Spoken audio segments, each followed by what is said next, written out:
अतिशय महत्त्वाची tip number 1, कुठलाही पदार्थ बनविताना खास करून खिचडी जास्त प्रमाणात तळाला चिटकू देऊ नये.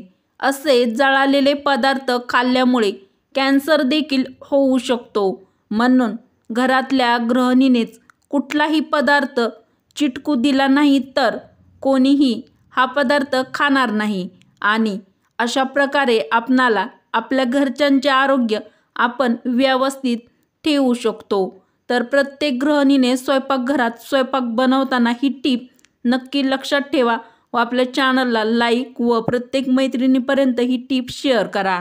टीप नंबर 2, मसाल्याच्या भाजीसाठी कांदे भाजताना अनेक स्त्रिया डायरेक्ट चाळणीवर कांदे ठेवून गॅसच्या फ्लेमवर भाजतात. परंतु यामुळे गॅसमधून निघालेले हानिकारक केमिकल कांद्यामध्ये जातात आणि त्या कांद्यापासून बनवलेला पदार्थ आपण खाल्ल्याने आपल्या शरीराला नुकसान देखील होऊ शकतं. म्हणून नेहमी कांदे भाजताना कांदा बारीक चिरून घ्या व नंतर तव्यावर भाजून घ्या. त्यापासून भाजी किंवा तुम्हाला जी आवडेल ती डिश कोणत्याही पदार्थ बनवावा. तर प्रत्येक सुगरणीने कांदे भाजताना ही टीप नक्की लक्षात ठेवा. टीप नंबर 3, आपणाला अनेकदा भाजी करताना भाज्याची साले आपण काढून घेतो.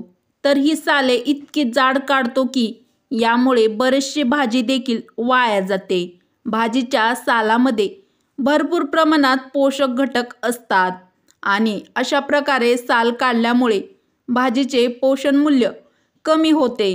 तर प्रत्येक गृहिणीने भाजीची साल काढताना ही टीप नक्की फॉलो करा व टीप आवडली असेल तर पटापट एक लाईक नक्की करा.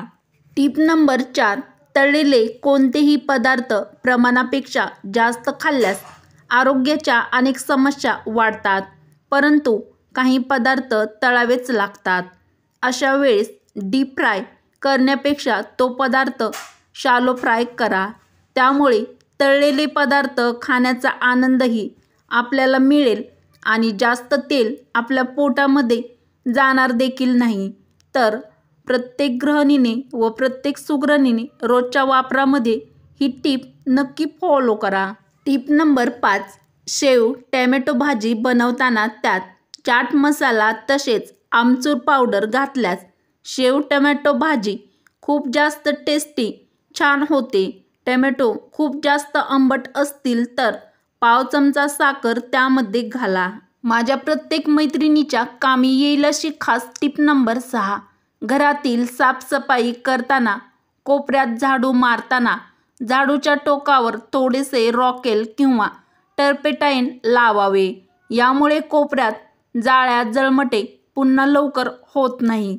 तर आपले घर स्वच्छ सुंदर व साफ राहण्यासाठी प्रत्येक गृहिणीने मैत्रिणीने ही टीप फॉलो करा. टीप नंबर 7, कोबीची भाजी चविष्ट बनविण्यासाठी कोबी शिजवताना त्यामध्ये थोडी मूगडाळ घालावी किंवा बटाट्याचे बारीक पातळ काप करून त्यामध्ये घालावे.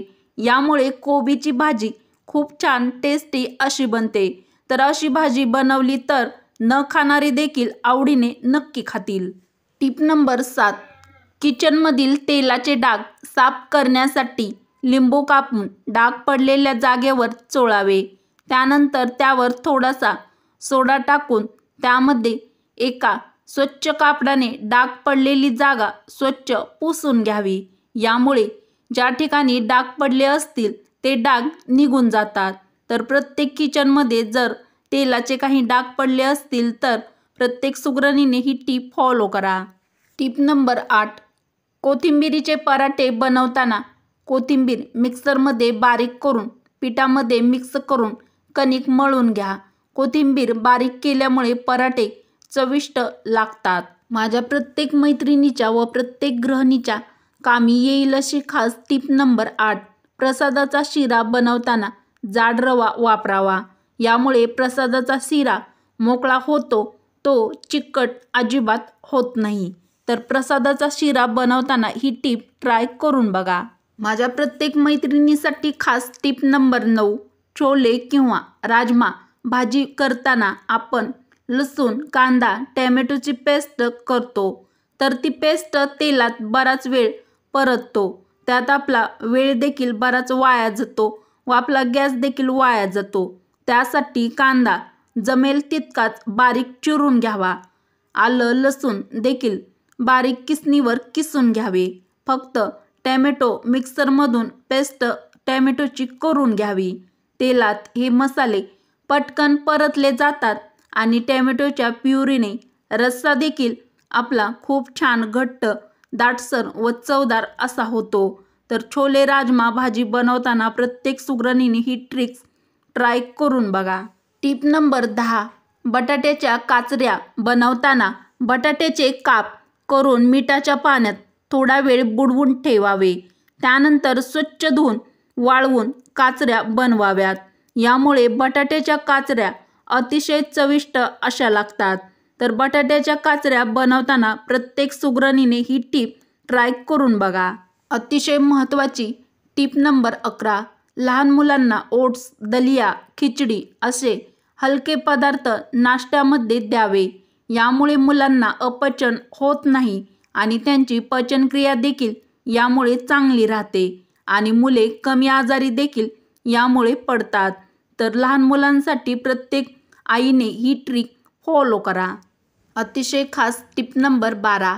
साबुदाण्याचे वडे बनविताना खिचडीमध्ये थोडे दही मिक्स करून त्यानंतर वडे तळा. त्यामुळे वडे छान क्रिस्पी, कुरकुरीत असे होतात. शाकाहारी लोकांसाठी खास टिप नंबर 13. व्हेज बिर्याणीसाठी काजू तळताना ते नेहमी मंद आचेवर काजू तळा. ते जास्त गरम तेलात तळू नयेत, कारण काजू जास्त गरम तेलात तळले तर ते करपट लागतात. तर व्हेज बिर्याणीसाठी काजू तळताना प्रत्येक गृहिणीने ही टीप लक्षात ठेवा. उपयुक्त टीप नंबर 14. साबुदाणा खिचडीमध्ये उकडलेले बटाटे घालताना बटाट्यामध्ये थोडेसे मीठ मिक्स करावे.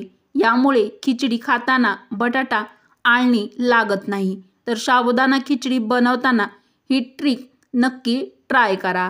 हिवाळा स्पेशल अतिशय महत्त्वाची टीप नंबर 15. आंघोळीसाठी पाण्याची हीटर लावताना प्लास्टिकच्या बादलीमध्ये कधीही लावू नका. त्यामुळे पाणी गरम झाल्यानंतर मोठ्या प्रमाणात प्लास्टिकचे कण पाण्यामध्ये मिसळतात आणि या पाण्याने आंघोळ करणे आपल्या आरोग्यासाठी घातक असू शकते.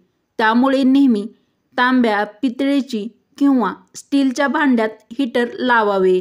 तर प्रत्येक गृहिणीने हीटर लावताना ही साधी, सोपी पण आपल्या आरोग्यासाठी अतिशय महत्त्वाची टीप नक्की फॉलो करा. टीप नंबर 16.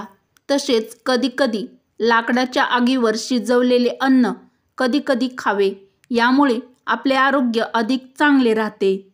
वरील उपयुक्त व खास टीप जर तुम्हाला आवडल्या असतील तर मराठी रोहिणी किचन या आपल्या मराठमोळ्या चॅनलला सबस्क्राईब करा, लाईक करा व असेच नवनवीन व छान छान व्हिडिओ तुमच्या मित्र-मैत्रिणींना नक्की शेअर करा.